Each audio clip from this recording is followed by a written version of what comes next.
할렐루야. 오늘도 여러분들과 하나님의 말씀을 나누겠습니다. 오늘 나눌 말씀은 마가복음 10장 17절부터 26절까지 있는 말씀입니다. 제가 봉독하겠습니다. 예수께서 길에 나가실새 한 사람이 달려와서 꿇어 앉아 묻자오되 선한 선생님이여 내가 무엇을 하여야 영생을 얻으리이까? 예수께서 이르시되 내가 어찌하여 나를 선하다 일컫느냐? 하나님 한 분 외에는 선한 이가 없느니라. 내가 계명을 안 하니 살인하지 말라, 간음하지 말라, 도둑질하지 말라, 거짓 증언하지 말라, 속여 빼앗지 말라, 내 부모를 공경하라 하였느니라.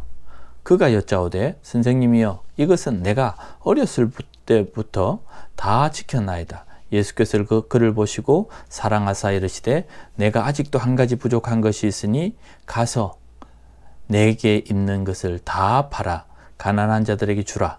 그리하면 하늘에서 보화가 내게 있으리라.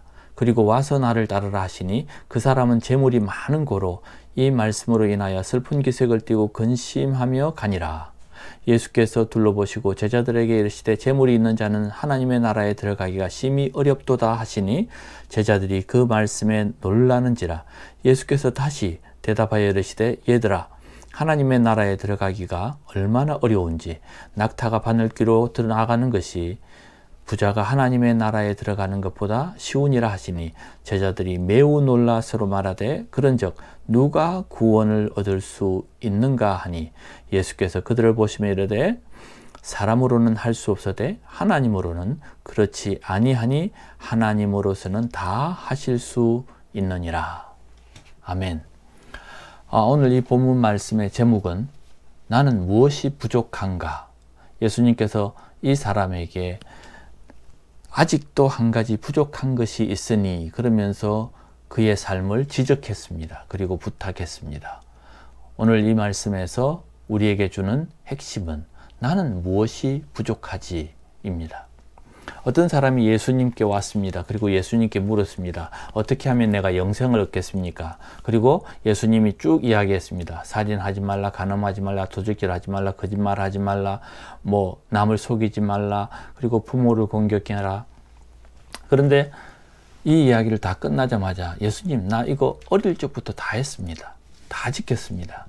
그때 예수님께서 하신 말씀, 내게 부족한 것이 한 가지 있는데, 그리고 그 마음의 속 깊은 곳을 꿰뚫어서 이야기합니다. 내가 있는 것을 다 팔아 가난한 자들에게 나눠주고 나를 따르라. 그 말씀을 했습니다. 이 사람이 재물이 많은 줄 어떻게 아셨을까요? 하나님이시니까 아실 수도 있었을 것이고 그가 입고 온 차림을 보면 그가 정말 부티나는 옷을 입고 왔는지는 잘 모르겠지만 어쨌든 예수님께서 그 말씀을 하자마자 그는 슬픈 기색을 하고 그 자리를 근심하며 떠났다라고 기록되어져 있습니다. 그래도 다행인 것은 이 사람은 자기 영생에 관심이 있었고 예수님께 그것을 묻기 위해서 찾아왔고 예수님과 이런저런 대화를 나누면서 내가 부족한 것을 발견하고 돌아갔습니다. 그 사람은 다시 돌아왔다는 이야기가 없으니까 아마도 돌아오지 않았을 거라고 생각합니다. 아무튼 여러분들은 어떻습니까? 우리가 말씀을 공부하다가 혹은 하나님의 말씀을 들을 때에 혹시 마음에 무거운 부담으로 오는 그런 신앙의 조건들을 이야기할 때 여러분들은 그 순간을 어떻게 이겨나가십니까? 정말 하나님 앞에서 내 마음의 찔림을 받거나 내가 정말 마음의 부담을, 영적 부담을 가질 때에 그것을 아멘 하면서 행동할 것을 결심하십니까? 아니면 그냥 조용히 숙연히 고개를 숙이고 그 순간이 지나가면 다시 원래대로 돌아갈 수 있는 그 노하우가 있어서 잘 지나가는 형식입니까? 보통 우리가 율법이라고 이야기하면 일상적으로 사람들이 이야기하는 오늘 이 본문에서 이야기하는 살인하지 말라, 간음하지 말라, 거짓말하지 마라, 남을 속이지 말라, 부모를 공경하라 이런 것은 요즘 말하는 예배를 드려라, 큐티를 해라, 새벽기도를 나가라, 11조를 하라 이런 정도이겠죠. 그런데 오늘 이 부자에게 예수님께서 주문하신 것은 너무나도 부담스러운 것입니다. 내가 가진 재물을 다 팔아서 가난한 자들에게 나누어주고 나를 따르라. 이거는 보통 어려운 것이 아니죠. 보통 힘든 것이 아닙니다. 그래서 요즘 시대에 이 말씀을 그대로 적용한다면 얼마나 많은 사람들이 예수님을 따를 수 있을까에 대한 생각을 해봅니다. 가장 힘든 말씀인 것 같습니다. 그래서 요즘 시대에는 큰 부자라고 이야기하면 어떤 정도가 부자인지 정의를 내리기는 어렵지만 넉넉히 사는 사람들을 부자라고 이야기한다면 내가 가지고 있는 것 다 들여서 오늘 이 말씀에 있는 것처럼 우리가 주님을 따르기 위해서 모든 것을 다 가난한 사람들에게 나눠준다.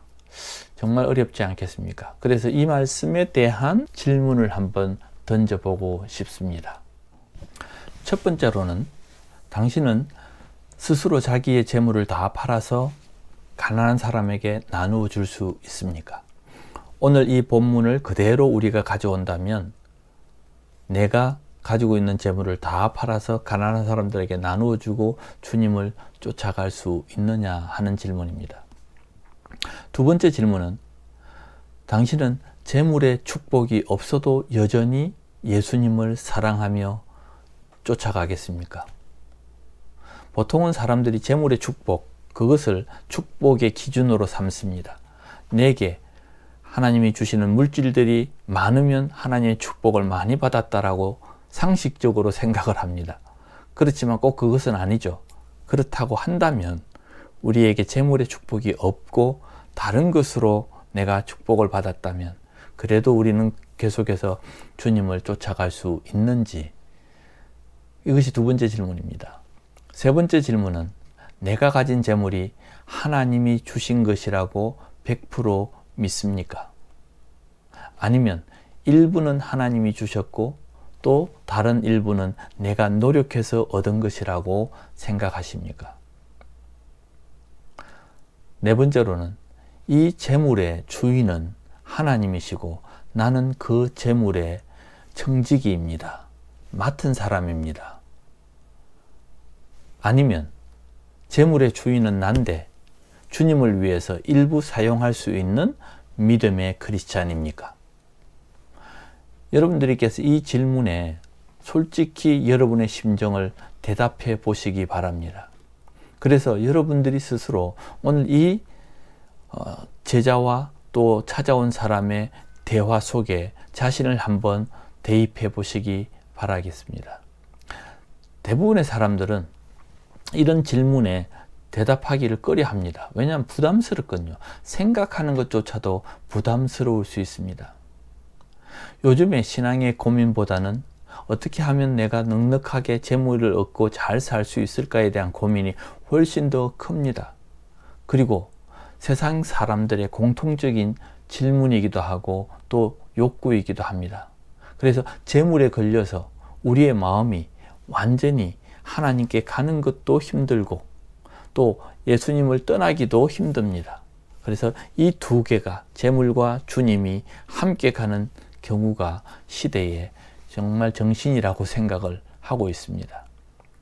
그렇기 때문에 우리는 이런 질문들을 하면서 우리 자신들이 어느 정도의 신앙을 가지고 있는지, 내가 예수님을 어떤 식으로 믿고 있는지를 생각하고 반성하는 것도 참 좋을 것이라 봅니다. 우리에게도 이런 주님 앞에서 부족한 것이 없는지, 이 부자만 이런 갈등을 하고 슬픈 기색을 하고 근심하며 떠나가고 돌아오지 않은 그런 모습을 본다면 나는 어떨까? 그들과 별반 다르지 못한 것일까? 아니면 나는 그래도 하나님 앞에 좀 더 온전히 헌신할 수 있는 그런 사람인가를 반성하면 좋겠습니다. 오늘 이 본문의 주제는 무엇일까요? 부자는 천국에 들어가지 못한다는 것이 주제일까요? 아니면 율법을 지키고 또 내 마음을 끝까지 다 지켜야 되는 것이 주제일까요? 아니면 가난한 자를 돕는 것이 주제일까요? 오늘 이 주제의 말씀은 내 마음에 하나님이 보시기에 아직 영적 생활에 부족한 것이 무엇인가를 찾아내자는 겁니다. 오늘 이 사람은 내가 어렸을 적부터 율법이 정하는 이 모든 것들은 다 하고 살아왔다는 겁니다. 다만 그동안에 깊이 깨닫지 못했던 재물에 대한 것과 전적 헌신을 생각하지 못했던 것입니다. 우리가 보통 신앙생활을 이야기하면 그냥 예배와 기도 생활과 말씀 생활과 헌금 생활, 이 정도를 신앙생활이라고 이야기하는데, 사실 성경이 이야기하고 있는 신앙생활의 가장 기초는 하나님 앞에 온전한 헌신입니다. 그렇게 볼 때 우리가 무엇이 부족한가를 한 번 더 반성하는 것도 중요한 것입니다. 그래서 예수님께서 말씀하셨습니다. 낙타가 바늘 귀 속으로 들어가는 것이 부자가 하늘나라에 들어가는 것보다 쉽다라고 말합니다. 그렇다면 정말 낙타가 바늘귀로 들어갈 수 있을까요? 그럼 부자는 천국에 들어가기가 정말 어렵다는 이야기입니다. 그렇기 때문에 다시 말하면 하나님 앞에 온전한 헌신, 하나님 앞에 드려야 하나님께서 받으신다고 한다면 참 많은 부담일 수밖에 없습니다. 누구나 다 재물의 욕심은 있습니다. 그 재물보다 하나님을 더 사랑하는 것이 하나님에 대한 불신이라는 것도 역시 알고 있습니다. 그러나 내 마음을 그렇게 끌고 가기에는 쉽지 않은 것이죠. 비가 오면 우리는 우산을 준비하고 나갑니다. 해가 너무 빛이 강하면 우리는 모자나 양산을 들고 나갑니다. 미리 준비하는 것이죠. 내게 많은 재물이 오고 내게 많은 일들이 맡겨질 때에 우리는 우산이나 모자나 양산을 준비하는 것처럼 나의 영적 생활에 대한 미리 준비가 필요합니다. 사탄은 많은 것으로 나를 공격할 것이고 나는 하나님께로부터 멀어질 수 있는 많은 가능성이 있기 때문에 이러한 재물뿐만 아니라 신앙생활의 기본을 우리는 미리미리 생각하고 살아가야 할 것입니다. 오늘 이 본문 말씀 26절과 27절에 제자들이 이렇게 말합니다. 제자들이 매우 놀라 서로 말하되 그런즉 누가 구원을 얻을 수 있습니까? 라고 이야기합니다. 이 정도면 누구도 구원을 얻지 못하겠구나. 근데 예수님께서 하신 말씀, 사람으로서는 할 수 없으되 하나님으로서는 그렇지 아니하니 하나님으로서는 다 하실 수 있느니라. 다시 말하면 우리가 하나님께 완전히 맡기고 우리가 완전히 하나님 앞에 엎드려지기 전에는 이런 역사가 없다는 것이죠. 사람이 할 수 있는 일은 아닙니다. 그래서 우리는 더 철저히 내가 뭐가 부족한지 알아서 하나님 앞에 더욱더 헌신적인, 그리고 하나님과 가까이 하는 그런 영적 생활을 해야 합니다.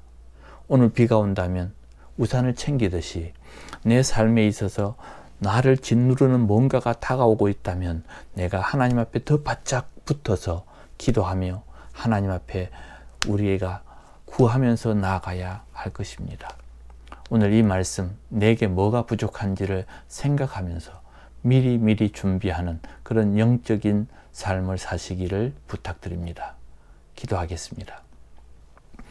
하나님 감사합니다. 이 부자가 고민하고 돌아갔는데 우리에게도 똑같은 고민이 있습니다. 어떻게 하면 하나님 앞에 더욱더 헌신하며 살아갈 수 있을지를 알고 하나님 앞에 제대로 된 믿음의 생활을 하고 싶습니다. 하나님, 오늘 이 말씀을 기억하며 내게 부족한 것을 깨닫게 하시고 그것을 잘 이겨낼 수 있는 믿음의 사람으로 준비되어 가는 저희들 되게 해 주옵소서. 예수님의 이름으로 기도합니다. 아멘.